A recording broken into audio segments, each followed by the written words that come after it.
What's going on, guys? These are my predictions for UFC Fight Night St. Louis. Let's get right into them. This is the first fight, JJ Aldridge against Veronica Hardy. I'm going to go with JJ Aldridge by decision, just because Veronica Hardy hasn't had, in my opinion, a really decent win since Polyana Viana, which was 5 years ago, nearly. JJ Aldridge beat Na Liang, that Dragon Girl, she's been fucked up in every fight she's been in. But her Montana De La Rosa fight, I think she really showed a different skill. She fought well against Ariana Lipski. I think she's just coming into her own a little bit. I think she's in her prime. I just trust JJ more. I understand Veronica's young and she's definitely trying to improve, but I think this is just going to be a little bit too much of a step up for her. So I'm going to go with JJ Aldridge by decision. On to the next fight. Jared Gooden against Kevin Jose. I have Kevin winning by submission in round 2 because Jared Gooden has terrible takedown defense and he literally has no clue what to do on the ground. He has no clue what to do on the ground. He's 30, he's 3-2 in his last 5, he's 1-1 in the UFC. And Carlston Harris literally fucked him up. So if you watch that fight, Jared Gooden did nothing on the ground. I understand he submitted Wellington Turman, but I think Kevin Jose is just a different level. His striking is really good. He has a great stiff jab. Fighting out of city kickboxing, trains with Adesanya and all those boys. He has a good gas tank. I just think he's too big of a skill difference for Jared Gooden. If Kevin Jose is smart, I would just take him to the ground. Just ground it out. Ground it out, and I'm assuming he will get that sub by the second round. I think that should be a pretty easy fight for Kevin Jose, to be honest. But on to the next one, which is Jake Hadley against Charles Johnson. Well, actually, let's go back. Who's the favorite? So, yeah. Kevin Jose is a favorite. Okay, yeah. Next fight. Jake Hadley against Charles Johnson. I have Charles Johnson, who is the underdog, even though he's fighting at home in St. Louis. I have Charles Johnson winning by third round KO. Just because Jake Hadley shows a lot on the feet, he doesn't throw. He just doesn't throw. Cody Durden showed that his wrestling's not really there. He can be taken down. He KO'd Malcolm Gordon. He submitted Carlos Candelario. But I just don't think they're on the same level as a Charles Johnson. Charles Johnson on the feet is slick, man. Slick. He can get dropped and all that, but I don't think Jake Hadley has that kind of speed and or power to drop Charles Johnson. Like, Azat, Maxim dropped him, and Charles still beat him. And that was 8. Azat was 15-0. That's a great win for Charles Johnson. I think he's showing his levels, and he's fighting guys, in my opinion, that are just way more skilled than the guys that Jake Hadley's fought. I think he's going to show the difference on the feet. So by the third round, I think he'll be able to take him out, probably against the fence, lots of shots to the body. That should be a fun fight. On to the next one, Trey Waters against Billy Goff. I have Billy Goff winning this by decision. He's the underdog. I get it, like, huge height difference. He's 5'10", Waters is 6'5". This is going to be a real David and Goliath, but I just think I trust Billy. I think he's so scrappy. He knows how to get on the inside. He has great work to the body, and he doesn't quit. This dude, I think he has a little chip on his shoulder, and I think fighting a guy like Trey Waters he's really going to be like, fuck all of y'all, because he's the underdog. And I don't think a lot of people truly, like, on Tapology, he is the favorite. 52% people think he's going to win, but betting odds, people are not betting for him. I think he'll be able to grind out Trey Waters. I don't think either one of them are going to get a finish. I don't think Trey Waters is aggressive enough, and I really think he gets a little flustered when someone tries to get on the inside of him. And I think Billy's just going to be working for that the whole fight, just trying to get on the inside, get those flurry combos, try to clinch a lot. Taking him down might be hard. I don't think Billy's going to try to do that. But I think if he grinds it out, tries to just continuously clinch and just hit him in the body, in the pocket, like, I think Water's going to really slow down, and I think it'll be Billy's fight, and I think he'll be able to edge out a decision win. So I'm going to go Billy Goff by decision. Next fight, Tisha Torres or Tisha Pennington coming back against Tabitha Ritchie, Baby Shark. And I'm going to go with Tisha Torres by decision. But split decision, I think this is going to be really close. Because just like Jake Hadley, Tabitha does a lot on the feet but doesn't throw. I think it's becoming a new thing in the UFC. Like, look really busy, but don't fucking do anything. Somehow it works. Lupita Godinez, she, in my eyes, I think she whooped Tabitha Ritchie, but she still got a split decision, which is why I'm saying Tisha Torres is going to get a split decision win. She hasn't fought in 2 years, and it was against Mackenzie Dern. She lost that fight because she was in a submission hold for the whole second round, and then she just didn't do enough pressing forward. So I think just because she doesn't press forward enough, it'll make it seem very close. But her overhand, I think, is going to connect a lot. She has better footwork than Tabitha. I think she's just an overall better athlete, better wrestling. I don't think Tabitha's going to be able to get a submission on her. And yeah, I think just I very much learned my lesson after not picking Jose Aldo. So I'm going to go with Tisha Torres on this just because I feel like I need to go with the vet, and I think she'll... And the Anthony Smith pick. Fuck, man. Yeah, I'm going with Tisha Torres by decision. Next fight, Terrence McKinney against Estabon Ribovich. I'm going Terrence McKinney by first round sub. A lot of people are like, oh, McKinney, he's a knockout artist. He is, but Estabon is like right there on the verge of just getting subbed in every fight. Like right there. And I think Terrence McKinney, if he's smart, if he uses his brain, he should wrestle him and take him out and sub him in the first round. He might clip him because he comes out hot. So this will probably be a quick fight. I'm saying this is going to be under 3 minutes, where Terrence comes out hot, boom, clips him, takes his back, rear naked choke. Sub. He's an underdog. I don't really understand why Estabon just beat Camuela Kirk, which, like, he's good, but he's no one huge. Terrence really, he's been losing to guys with the names, and I understand that. But I think he really learned his lesson, and he understands that he needs to move to the next level. He needs to fight smarter. So I think he'll take him down and sub him by first round. On to the next. Chase Hooper, the kid of the UFC, now growing up, against Borchev. So I want to pick Chase Hooper so bad because I love this dude. But fuck, Borchev is a dog on the feet. Like, his fight with Nascimento Sadikov, I don't know if Chase can handle that kind of war.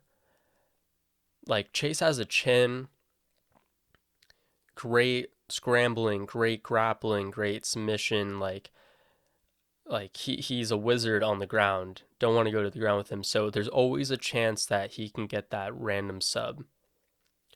There's always a chance. He subbed Jordan Levitt in the first round. But Borchev is just way too good at kickboxing, dude. Way too good. And his takedown defense is world class. He's... Yeah, out of Team Alpha Male, I think this is going to go to decision. I think this is going to be a really fun fight because Chase loves to scrap. He's always throwing all his fucking power into his shots just because he knows he'll go for the takedown right after. But Borchev is probably going to be able to defend a lot of those takedowns. He's probably going to do a lot of damage on Chase. It'll probably be a 30-27 win for Borchev just because this is a really big test for Chase. He's only 24 and Borchev's 32. Borchev knows he needs to fucking pick up the pace. So I think Chase is going to lose this one by decision. But if he wins, I'll be so happy. I really don't want to be right on this fight, to be honest. So Borchev by decision. Next fight. Let me check if we're on the main card yet. Can't fucking tell with these fight nights. Oh, yeah, no, this is the main card. Okay, Waldo Acosta against Robelis de Spain. This should be pretty easy. I don't know why Robelis isn't bigger of a favorite. It's kind of worrying me. But I don't give a fuck. I don't care. Waldo Acosta is not going to last a round with this guy. I have Robelis de Spain by first round KO. He touches you, you go to sleep. If you haven't watched this guy's last fight, if you haven't heard of him, you should look up a clip. It literally will take you less than 20 seconds to watch like all his fights. So yeah, I'm gonna go with the Robelis de Spain, making easy work of Waldo Cortez Acosta. Just another little pawn that he has to get through. This guy's scary. 6'7". It says 87-inch reach, but the UFC says 84, so who knows who's right. Yeah, first round KO. Pretty easy pick right there. Next fight, though. Alex Caceres, Bruce Leroy against Sean Woodson. I have Sean Woodson going to win by decision just because I think the age is going to play a factor here. Caceres lost his last fight against Giga Chikadze. Big test, but he's 35 now. Woodson's 31. He's taller, 6'2". My bad, I'm still sick, and I'm still doing this shit. So that's my apologies. But Caceres is 5'10". He's 6'2". I think Woodson is the faster striker. I think he's better on the feet. I think he moves better. I think Caceres is just I think his style is played out. I think people have enough tape on him to just figure out his shit if you're smart enough, and I think Sean Woodson will. So that's why I have him winning by decision. I just think athletically he's gonna look like the younger guy, and I think he'll be sharper. So on to the next one. Diego Ferreira against Matias Rombechki. I have Matias winning by first round KO. I understand Diego Ferreira just beat Michael Johnson, crazy KO, put the lights out. But if you look at his past fights, he doesn't really do too well with these like really hard-nosed grappling, just like I really want to fight you kind of guys. Like no pitter patter, like let's just fucking go. And Matias is a beast. Like he's just a beast. There's not too much to explain. His groundwork is awesome. He's really strong. He's dealing with a little bit of a size disadvantage, but I don't think it's going to matter. He's just going to overwhelm Diego. I think Diego gets really flustered when he's overwhelmed. Doesn't really know what to do. He wants to hit his big overhands from range. He reaches a lot, and Matias isn't going to allow him to even be able to reach. He's just going to be on the inside. He's going to be ripping into the body, and he'll probably take him down and then just destroy him on the ground. So I think he'll beat him by TKO in the first round on the ground. Alonzo Menifield against Carlos Ulberg. So I think Olberg should be way bigger of a favorite here. I get what are his last fights? Yeah, like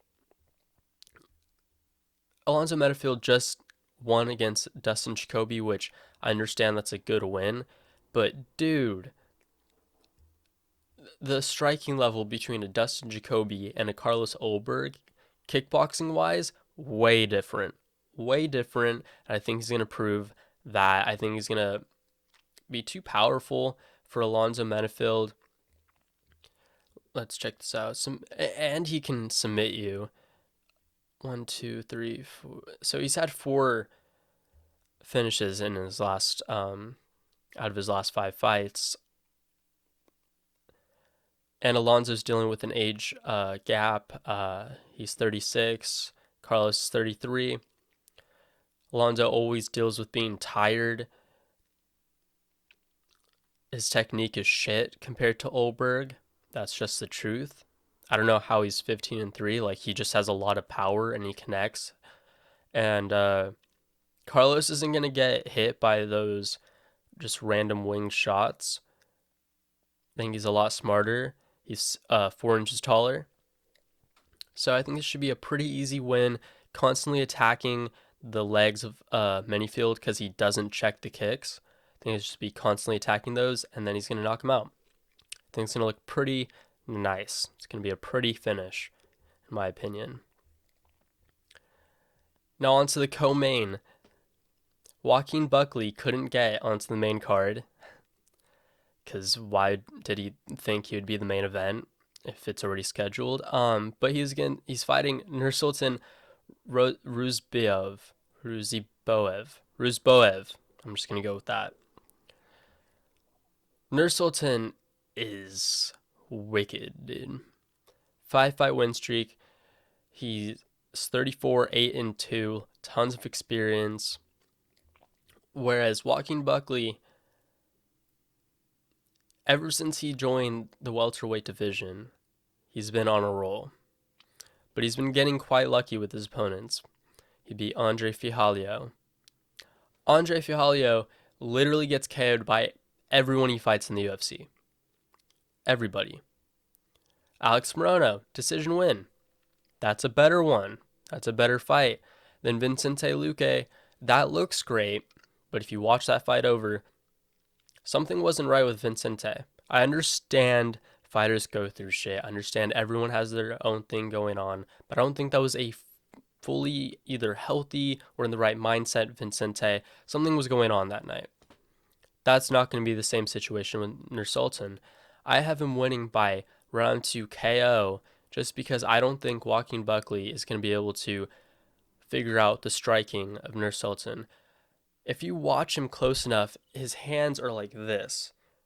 On his forehead, chin's open. That's not going to work very well in this fight. And I think Nursultan's going to show that he is definitely the next level of welterweight because he's coming down. He's coming down to welterweight and he's 6'5". He's massive. Massive. It's like, I don't know why people aren't riding this guy's dick more, like a Hamza. He's an underdog. But Tapology knows. But he's an underdog in the betting odds. I don't just because Joaquin Buckley has a name, I guess. Just because Joaquin Buckley has a name. Yeah, no, I don't think Buckley can handle this power, speed, technique, anything. I think he's just a better fighter in general. So I'm picking him to win by round 2 KO. Now on to the main event. Derrick Lewis against Rodrigo Nascimento. I have to go with Black Beast, bruh. I have to go with Derrick Lewis. I'm picking him to get a round 3 KO just because Nascimento, I think, has the softest hands in the UFC. If he had any more power, I probably would be picking him. But he doesn't. And he's fat. They're both fat, but he's more fatty, in my opinion. Derrick Lewis is 39, so he's getting up there in age. He's 1-4. His only win was his freaking flying knee KO. And then his last fight, he was just laying on the ground the whole time. He pretty much took a nap. So I think Dana White's been on his ass like, hey, you got to get a win, bro. So I think he's going to knock out Rodrigo Nascimento. Easy night in the office for Derrick Lewis. He's probably going to take the first 2 rounds off, make it seem close, and then put him to sleep. That's what I think. I think it's going to be a pretty good fight card. I had a few underdogs in there. So if you enjoyed these picks, like and subscribe. Okay. Thank you for watching. And yeah, I'll have my reaction to these fights after they happen. Yeah. So thank you. Bye.